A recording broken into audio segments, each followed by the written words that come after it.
وَنُنَزِّلُ مِنَ الْقُرْآنِ مَا هُوَ شِفَاءٌ وَرَحْمَةٌ لِّلْمُؤْمِنِينَ وَلَا يَزِيدُ الظَّالِمِينَ إِلَّا خَسَارًا۔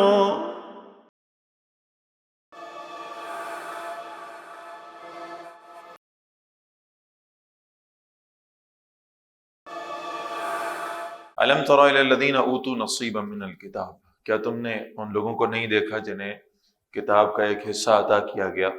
یؤمنون بالجبت والطاغوت، اللہ کی کتاب اپنے پاس ہونے کے باوجود یہ لوگ ایمان لاتے ہیں بتوں پر اور سرکشوں پر، طاغوت پر ایمان رکھتے ہیں۔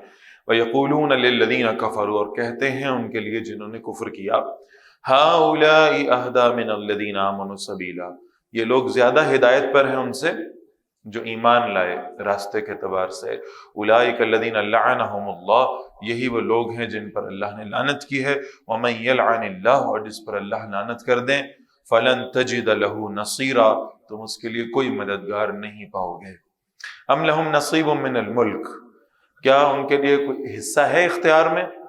فاذا لا یؤتون الناس نقیرا، تو اگر ایسا ہوتا کہ ان کے پاس کوئی اختیار ہوتا، کوئی اتھارٹی ہوتی، یہ لوگوں کو ایک تل کے برابر حصہ نہ دیتے۔ یہ رزق کی تقسیم اللہ نے اپنے ہاتھ میں رکھی ہے، اور یہ اللہ کی رحمتوں میں سے ایک رحمت ہے، اس لیے کہ اگر یہ لوگوں کے حوالے کر دیا جاتا معاملہ تو شاید مخلوق خدا کو کچھ بھی نہ مل پاتا، ایک تل کے برابر بھی یہ لوگ نہ دیتے۔ ام یحسدون الناس، کیا وہ لوگوں سے حسد کرتے ہیں، علی ما آتاہم اللہ من فضلہ، اس پر جو انہیں اللہ نے اپنے فضل میں سے عطا کیا ہے۔ فقد آتینا آل ابراہیم الکتاب والحکمہ، تو ہم نے آل ابراہیم علیہ السلام ہی کو کتاب اور حکمت عطا کی ہے۔ وآتیناہم ملکا عظیما، اور ہم نے انہیں بہت بڑی بادشاہت سے نوازا۔ فمنہم من آمن بہ، پھر ان میں سے کوئی آپ علیہ السلام پر ایمان لایا۔ ومنہم من صد عنہ، اور ان میں سے کسی نے آپ سے رخ پھیر لیا۔ وکفی بجہنم سعیرا، اور جہنم بھڑکتی ہوئی آگ کے طور پر کافی ہے۔ ان الذین کفروا بآیاتنا، بے شک جنہوں نے ہماری آیات سے کفر کیا، سوف نصلیہم نارا، ہم ان قریب انہیں آگ میں ڈالیں گے، کلما نضجت جلودہم، جب بھی ان کی کھالیں جل جائیں گی، بدلناہم جلودا غیرہا، ہم انہیں دوسری کھالوں کے ساتھ بدل دیں گے۔ یعنی عذاب اس درجے کا صرف نہیں ہے کہ عذاب ہو اور اس سے وہ کھال جل جائے اور ختم ہو جائے، بلکہ جتنی مرتبہ بھی عذاب ہوگا پھر دوبارہ وہ کھال عطا کی جائے گی، پھر دوبارہ جسم کے وہ اعضاء بنائے جائیں گے، پھر دوبارہ اس عذاب سے دوچار کیا جائے گا، اور یہ ہمیشہ ہمیشہ سلسلہ چلتا رہے گا۔ لیذوقوا العذاب، تاکہ وہ عذاب کو چکھتے رہیں۔ ان اللہ کان عزیزا حکیما، بے شک اللہ زبردست اور کمال حکمت والے ہیں۔ والذین آمنوا وعملوا الصالحات، اور وہ لوگ جو ایمان لائے اور انہوں نے اچھے عمل کیے، سندخلہم جنات تجری من تحتها الانہار، ہم ان قریب انہیں ان باغات میں داخل کریں گے جن کے نیچے نہریں بہتی ہیں، خالدین فیہا ابدا، ان میں ہمیشہ ہمیشہ رہنے والے ہیں۔ لہم فیہا ازواج مطہرہ، ان کے لیے ان باغات میں پاکیزہ جوڑے بھی ہیں۔ وندخلہم ظلا ظلیلا، اور ہم انہیں گھنی چھاؤں میں داخل کر دیں گے، اللہ ہمیں ان لوگوں میں شامل فرمائے۔ ان اللہ یأمرکم ان تعدوا الامانات الی اہلہا، اسلام ہمیں صرف عبادات کے اصول نہیں دیتا، بلکہ اسلام ہمیں زندگی گزارنے کا سلیقہ سکھاتا ہے، اور زندگی کے ہر پہلو کے متعلق ہدایت دیتا ہے۔ یہاں اللہ تعالیٰ نے اسلام کے سیاسی نظام کے حوالے سے جو سب سے بنیادی اصول ہے وہ عطا کیا ہے۔ بے شک اللہ تمہیں حکم دیتا ہے ان تؤدوا الامانات الی اہلہا، امانتیں ان کے حقداروں کے سپرد کیا کرو۔ مسلمانوں میں یہ جو عہدے ہیں، یہ جو ذمہ داریاں ہیں، یہ امانت ہے، لہذا ہونا یہ چاہیے کہ جو اس کے اہل لوگ ہیں صرف وہی ان امانتوں کا بوجھ اٹھائیں۔ آپ اندازہ فرمائیں کہ حضرت ابوبکر رضی اللہ تعالیٰ عنہ نے اپنی بیماری کے ایام میں جب سیدنا عمر رضی اللہ تعالیٰ عنہ کو خلیفہ کے طور پہ نامزد کیا، انہیں اپنے پاس بلایا اور بلا کر کہا کہ میں آپ کو اپنے بعد خلافت کے لیے نامزد کر رہا ہوں، تو کوئی کمپین بھی نہیں چلانی پڑی اور کوئی ووٹ نہیں مانگنے پڑے، کوئی لوگوں کو قائل نہیں کرنا پڑا، کوئی منشور نہیں دینا پڑا، ایک پوری اسلامی سلطنت ہے جو حضرت عمر رضی اللہ تعالیٰ عنہ کے تحت آ رہی ہے۔ لیکن ایک لمحہ سوچے بغیر سیدنا عمر رضی اللہ تعالیٰ عنہ نے فرمایا لا حاجت لی بہا، مجھے اس کی کوئی حاجت نہیں ہے، مجھے کوئی ضرورت نہیں ہے۔ اہل ایمان کا معاملہ تو یہ ہے کہ وہ ان ذمہ داریوں سے فرار اختیار کرنے کی کوشش کرتے ہیں کہ جتنی ذمہ داریاں بڑھیں گی قیامت کے دن اتنا حساب مزید سخت ہوتا جائے گا۔ اور اہل ایمان کے پیش نظر اللہ کے رسول صلی اللہ علیہ وسلم کی حدیث ہمیشہ رہتی ہے اور رہنی چاہیے کہ آپ صلی اللہ علیہ وسلم نے فرمایا کہ جو شخص کوئی امانت مانگ کر لے گا اس کے لیے وبال بنا دی جائے گی، اور جس کے سر پہ اللہ کی جانب سے وہ ذمہ داری ڈالی جائے گی اللہ اس کو نبھانے میں، اس کو پورا کرنے میں اس کی نصرت فرمائیں گے۔ آپ اندازہ کریں ہمارا یہ جمہوریت کا پورا نظام یہ ہے کہ نیچے سے لے کر اوپر تک سب افراد یہ عہدے اور ذمہ داریاں خود مانگتے ہیں بھیک کی طرح، کشکول لے کے جاتے ہیں ہر شخص کے پاس، اور وہاں سیدنا عمر رضی اللہ تعالیٰ عنہ فرما رہے ہیں مجھے اس کی کوئی حاجت نہیں ہے۔ تو حضرت ابوبکر رضی اللہ تعالیٰ نے جواب ارشاد فرمایا عمر آپ کو خلافت کی حاجت نہیں ہے، ولیکن بہا الیک حاجہ، لیکن خلافت کو اس وقت آپ کی بڑی ضرورت ہے، خلافت کے انسٹیٹیوشن کو آپ کی ضرورت ہے۔ اور پھر فرمایا تمہیں معلوم ہے میں تمہیں یہ ذمہ داری کیوں دے رہا ہوں؟ اس لیے کہ جس وقت میں اپنے رب کے حضور حاضر ہوں گا اللہ مجھ سے سوال کریں گے کہ آپ نے مسلمانوں کا امیر کسے بنایا تھا، آپ کی رائے کس کے حق میں تھی؟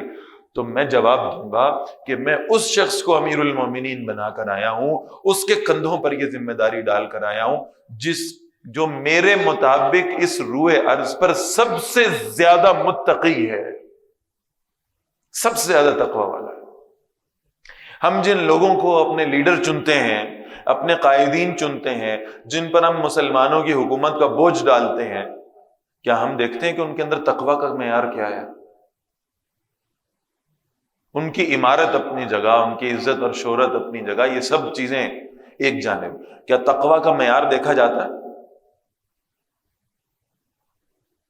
اس لیے فرمایا اللہ کے رسول نے صلی اللہ علیہ وسلم کہ صرف نماز تمہیں پڑھنی ہو نا اور صف باندھ لی جائے تو ایک وقت کی نماز 10 سے 15 منٹ میں ختم ہو جاتی ہے۔ ایک وقت کی نماز میں بھی جب تم نے اپنا امام بنانا ہو تو وہاں کھڑے ہوئے لوگوں میں سے جو سب سے زیادہ قرآن کا علم رکھتا ہو اسے مصلی امامت پہ کھڑا کرو۔ اگر ایک نماز پڑھانے کے لیے امام کی اتنی یعنی شرائط ہیں اور اس میں دیکھنا ہوگا کہ اس کا تقوی کس درجے کا ہے، اس کا ظاہر کس درجے کا ہے، اس کا علم دین کس درجے کا ہے، تو جس شخص کو آپ نے مسلمانوں کے ایک بہت بڑے طبقے کا امیر مقرر کرنا ہو اس کے لیے کیا تقوی شرط نہیں ہوگی؟ کہ اس کے لیے علم دین شرط نہیں ہوگی؟ تو فرمایا ان اللہ یامرکم، بے شک اللہ تمہیں حکم دیتا ہے ان تؤدوا الامانات الی اہلھا، کہ تم امانتیں ان کے حقداروں کے ذمہ لگایا کرو۔ وَإِذَا حَكَمْتُمْ بَيْنَ النَّاسِ، اور جب بھی لوگوں کے درمیان فیصلہ کیا کرو، ان تحکموا بالعدل، تو عدل کے ساتھ فیصلہ کیا کرو۔ ان اللہ نعم ما یعظکم بہ، بے شک اللہ تمہیں اس بارے میں بڑی ہی عمدہ نصیحت فرماتے ہیں۔ ان اللہ کان سمیعا بصیرا، بے شک اللہ خوب سننے والے، خوب دیکھنے والے ہیں۔ یا ایھا الذین آمنوا، اے ایمان والو، اطیعوا اللہ واطیعوا الرسول، اطاعت کرو اللہ کی اور اطاعت کرو اللہ کے رسول کی صلی اللہ علیہ وسلم۔ یہ جو میں عرض کر رہا ہوں کہ سیاسی نظام کے اصول اللہ نے عطا فرمائے ہیں، ان میں سے ایک اصول یہ ہے کہ جو نظام بنایا جائے گا وہ نظام اللہ اور اللہ کے رسول صلی اللہ علیہ وسلم کی اطاعت کی بنیاد پہ بنایا جائے گا۔ کوئی قانون سازی اللہ اور اس کے رسول صلی اللہ علیہ وسلم کی مرضی کے خلاف نہیں ہو سکتی، قرآن و سنت کے مخالف نہیں ہو سکتے۔ تو فرمایا اطاعت کرو اللہ کی بھی اطاعت کرو اللہ کے رسول کی صلی اللہ علیہ وسلم، وَأُولِي الْأَمْرِ مِنْكُمْ، اور ان کی بھی جو تم میں صاحب اختیار ہیں، جنہیں تمہارا امیر بنایا گیا ہے۔ اللہ اور اللہ کے رسول صلی اللہ علیہ وسلم کے حکموں کے دائرے میں رہتے ہوئے اپنے امیر کی اطاعت واجب ہے۔ فَإِن تَنَازَعْتُمْ فِي شَيْءٍ، پھر اگر تم کسی معاملے میں جھگڑ پڑو، فَرُدُّوهُ إِلَى اللَّهِ وَالرَّسُولِ، تو اسے لوٹاؤ اللہ اور اس کے رسول کی طرف صلی اللہ علیہ وسلم۔ کہیں تنازع ہو جائے، کہیں اختلاف ہو جائے، تو دیکھو اللہ اور اللہ کے رسول صلی اللہ علیہ وسلم کا اس معاملے میں کیا فیصلہ ہے۔ ان کنتم تؤمنون باللہ والیوم الآخر، اگر تم اللہ اور آخرت کے دن پر ایمان رکھتے ہو، ذالک خیر واحسن تاویلا، یہی بہتر ہے اور انجام کے لحاظ سے زیادہ عمدہ بھی ہے۔ الم تر الی الذین یزعمون، کیا تم نے انہیں دیکھا نہیں جو دعویٰ کرتے ہیں، انہم آمنوا بما انزل الیک، کہ وہ ایمان رکھتے ہیں اس کلام پر اے نبی صلی اللہ علیہ وسلم جو آپ کی طرف نازل کیا گیا ہے، وما انزل من قبلک، اور اس پر بھی جو آپ سے پہلے نازل کیا گیا تھا۔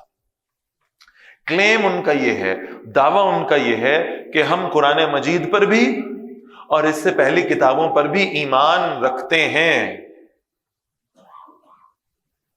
یریدون ان یتحاکموا الی الطاغوت، لیکن چاہتے یہ ہیں کہ فیصلے جو ہے نا وہ طاغوت سے لیے جائیں، قانون وہ بنایا جائے جو اہل باطل کو پسند آئے۔ سارے اہل پاکستان اس بات کے دعوے دار ہیں کہ ہم قرآن پہ ایمان رکھتے ہیں۔ قانون کون سا چل رہا ہے؟ انگریز کا بنایا ہوا، باطل کا قانون، طاغوت کا قانون۔ صرف لوگوں کو نا ایک تسلی دینے کے لیے ایک جملہ اس کے اوپر لکھ دیا ہے انہوں نے، no legislation can be done repugnant to Quran and Sunnah, کوئی قانون سازی قرآن و سنت کے خلاف نہیں ہو سکتی، اور ایک جملہ اوپر لکھ کے اس کے نیچے ساری کی ساری قانون سازی قرآن و سنت کے مخالف ہے۔ اور اس سے زیادہ المیہ کی بات یہ ہے کہ وہ لوگ جو ہماری قیادت کے دعوے دار ہیں، ان میں سے شاید ایک بھی ایسا نہیں ہے جس کا ویژن یہ ہو، جس کا منشور یہ ہو کہ میں قانون سازی قرآن و سنت کی روشنی میں کراؤں گا۔ میں اس آئین میں، اس قانون میں جو ایسے قوانین موجود ہیں، ان تعزیرات میں جو قوانین موجود ہیں جو قرآن و سنت کے خلاف ہے، میں انہیں ختم کروں گا۔ یہ کسی کا ویژن نہیں ہے، کسی کا۔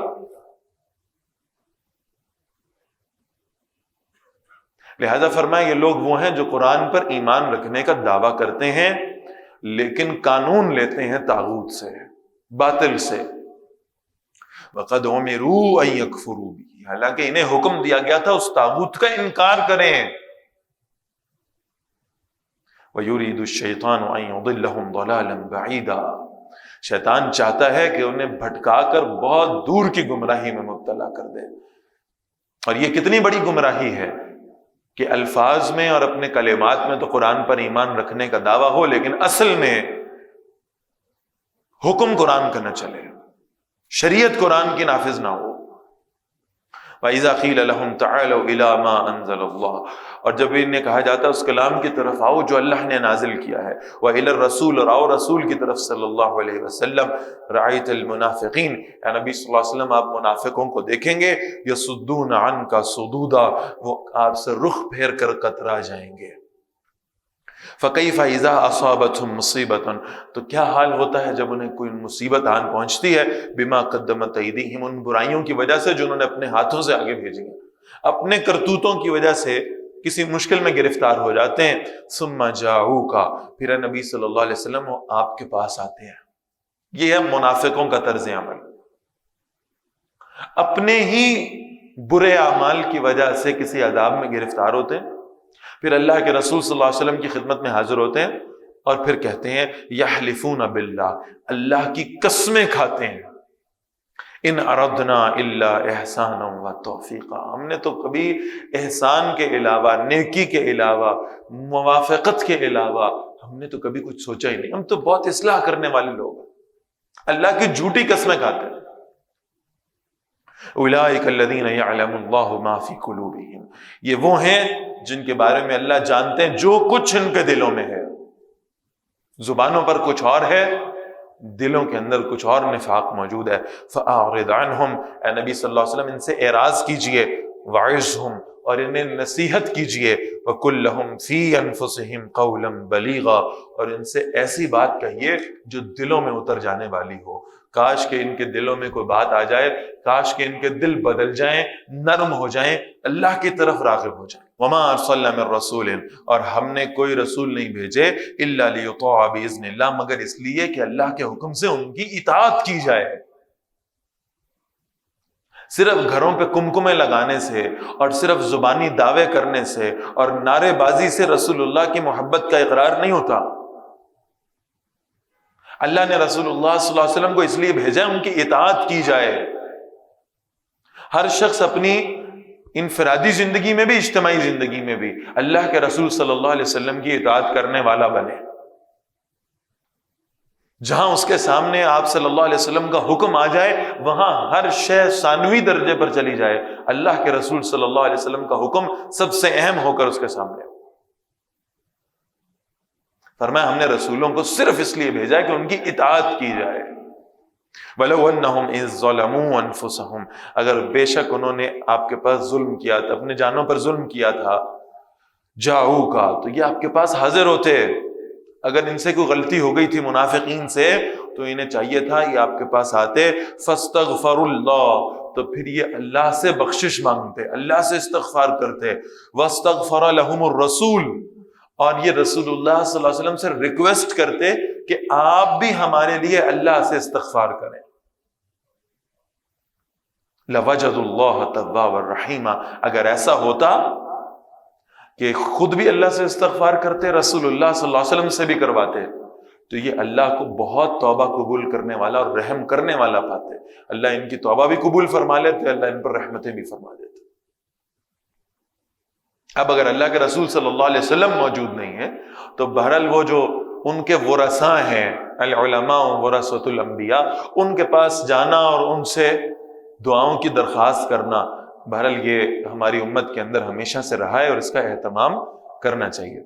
فَلَا وَرَبِّكَ لَا يُؤْمِنُونَ حَتَّى يُحَكِّمُوكَ فِي مَا شَجَرَ بَيْنَهُمْ۔ حضرت عمر رضی اللہ تعالیٰ عنہ کے پاس ایک کیس آ گیا، ایک یہودی کا اور ایک مسلمان کا کسی بات پر جھگڑا ہوا۔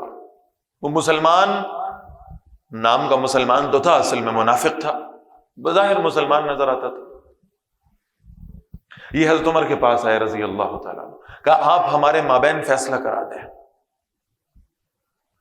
یہودی نے کہا کہ آپ نے ہمارا کیس سن لیا ہے، فیصلہ کرنے سے پہلے صرف ایک بات میں عرض کر دوں، اور وہ یہ کہ اس سے پہلے ہم فیصلہ کروانے کے لیے رسول اللہ صلی اللہ علیہ وسلم کے پاس گئے تھے، اور آپ صلی اللہ علیہ وسلم نے میرے یعنی یہودی کے حق میں فیصلہ کیا ہے، اور یہ جو نام نہاد مسلمان ہے یہ اس فیصلے سے مطمئن نہیں ہوا، اس لیے اب یہ کیس دوبارہ لے کر آپ کے پاس آ گیا ہے۔ سپریم کورٹ سے فیصلہ کروانے کے بعد دوبارہ ہائی کورٹ میں کیس دائر کر بیٹھا۔ حضرت عمر رضی اللہ تعالیٰ عنہ فوراً اندر گئے، تلوار اٹھائی، باہر آ کر اس منافق کا سر قلم کر دی۔ اس کے قبیلے کے لوگ پہنچ گئے رسول اللہ کے پاس صلی اللہ علیہ وسلم، یا رسول اللہ صلی اللہ علیہ وسلم وہ کلمہ گو تھا، عمر رضی اللہ تعالیٰ نے اس کو قتل کر دیا، ہمیں اس کا قصاص چاہیے۔ اللہ کے رسول صلی اللہ علیہ وسلم نے حضرت عمر رضی اللہ تعالیٰ سے پوچھا آپ نے اسے قتل کیوں کیا؟ کیا یہ مسلمان نہیں تھا؟ کیا یہ مومن نہیں تھا؟ عرض کیا یا رسول اللہ صلی اللہ علیہ وسلم، جو آپ کے کیے گئے فیصلے کو تسلیم نہیں کرتا وہ کاہے کا مسلمان ہوا؟ وہ آپ سے فیصلہ کروا کر میرے پاس آیا اس لیے تھا کہ وہ آپ کے فیصلے پہ مطمئن نہیں تھا، اس لیے میں نے اسے قتل کر دیا۔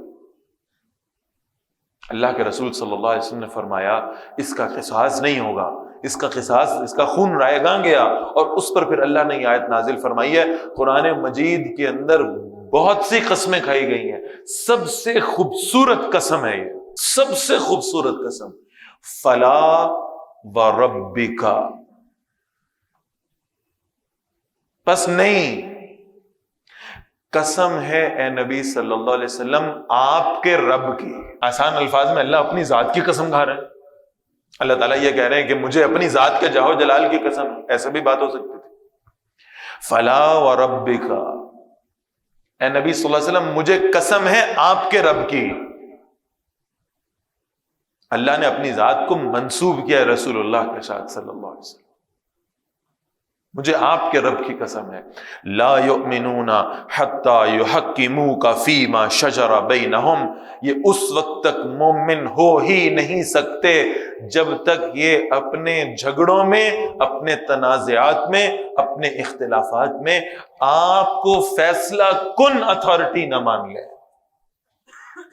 آپ کے کیے گئے فیصلوں پر مطمئن نہ ہو جائیں، آپ کی بات کو اپنی بات پر، آپ کے حکم کو اپنی خواہش پر ترجیح نہ دے لیں گے، مومن نہیں ہو سکتے۔ ان کا ایمان قابل اعتبار نہیں ہے۔ ثم لا یجدوا فی انفسہم حرجا مما قضیت، اور دیکھیے ایمان کیا ہے، صرف اللہ کے رسول صلی اللہ علیہ وسلم کے حکم کو جبرن یا اکراہن ماننا نہیں ہے، بلکہ آپ صلی اللہ علیہ وسلم کے حکم کو جب مان لیا جائے تو فرمایا پھر اس حکم کے حوالے سے، اس بات کے حوالے سے اپنے دل کے اندر کوئی تنگی بھی نہ پائیں، کوئی جبر نہ ہو، کوئی کراہت نہ ہو، دل مطمئن ہو کہ یہ فیصلہ میرے لیے رسول اللہ صلی اللہ علیہ وسلم نے کیا ہے، اس میں میرے لیے خیر ہی خیر ہے، دل میں کوئی پچھتاوا نہ آئے کہ کاش میں اللہ کے نبی کے پاس یہ بات لے کر ہی نہ جاتا۔ تب تک یہ مومن نہیں ہو سکتے جب تک کہ آپ کے فیصلوں پر مطمئن نہ ہو جائیں۔ اپنی زندگی میں فیصلے کیسے کرنے ہیں، زندگی کیسے گزارنی ہے، معاملات کیسے کرنے ہیں، جیسے اللہ کے رسول صلی اللہ علیہ وسلم طے فرما کر گئے، اور پھر اس اجتماعی نظام کے اندر بھی فیصلے کیسے کرنے ہیں، قانون کیسے بنانے ہیں، اس شریعت کے مطابق جو رسول اللہ دے کر گئے صلی اللہ علیہ وسلم۔ اگر یہ ایسا نہیں کرتے، لا یؤمنون، ان کے ایمان کا اعتبار ہی نہیں ہے۔ وَيُسَلِّمُ تَسْلِيمًا، اور انہیں چاہیے اللہ کے رسول صلی اللہ علیہ وسلم کے فیصلوں کو ایسے تسلیم کریں جیسے تسلیم کرنے کا حق ہے۔ وَلَوْ أَنَّا كَتَبْنَا عَلَيْهِمْ أَنِ اقْتُلُوا أَنفُسَكُمْ، اگر ہم ان پر فرض کر دیتے کہ اپنے آپ کو قتل کرو، أَوْ اخْرُجُوا مِنْ دِيَارِكُمْ، یا اپنے گھروں سے نکل جاؤ، مَا فَعَلُوهُ إِلَّا قَلِيلٌ مِّنْهُمْ، وہ ایسا نہ کرتے مگر ان میں سے بہت تھوڑے سے لوگ۔ وَلَوْ أَنَّهُمْ فَعَلُوا مَا يُوعَظُونَ بِهِ، اور اگر بے شک وہ ایسا کرتے جس کی انہیں نصیحت کی جاتی ہے، لَكَانَ خَيْرًا لَهُمْ، یقیناً یہ ان کے لیے بہتر ہوتا، وَأَشَدَّ تَثْبِيتًا، اور زیادہ ثابت قدم رکھنے والا ہوتا، وَإِذًا لَآتَيْنَاهُم مِّن لَّدُنَّا أَجْرًا عَظِيمًا، اور یقیناً ہم انہیں اپنے پاس سے شاندار اجر عطا فرما دیتے، وَلَهَدَيْنَاهُمْ صِرَاطًا مُسْتَقِيمًا، اور یقیناً ہم انہیں سیدھے راستے کی طرف ہدایت دے دیتے۔ وَمَن يُطِعِ اللَّهَ وَالرَّسُولَ، تو جو کوئی اطاعت کرے اللہ کی اور اللہ کے رسول کی صلی اللہ علیہ وسلم، فَأُولَٰئِكَ مَعَ الَّذِينَ أَنْعَمَ اللَّهُ عَلَيْهِمْ، یہ وہ لوگ ہوں گے جو ان میں شمار ہو جائیں گے، ان کے ساتھ ہوں گے، ان کی معیت مل جائے گی جن لوگوں پر اللہ نے اپنا انعام کر رکھا ہے۔ ہر نماز کی ہر رکعت میں اللہ سے ہم دعا کرتے ہیں، صراط الذین انعمت علیہم، یا اللہ ہمیں ان لوگوں کے راستے پہ چلائیے جن پر آپ کا انعام ہوا ہے۔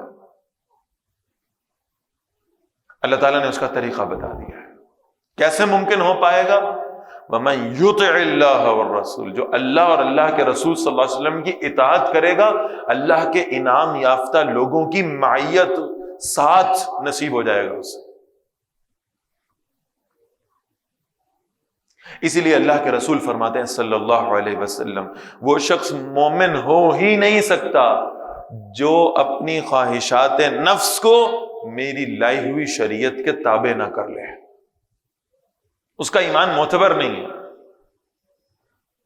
اللہ اور اللہ کے رسول صلی اللہ علیہ وسلم کی اطاعت یہ اللہ کے انعام یافتہ لوگوں میں شامل ہونے کا ذریعہ ہے۔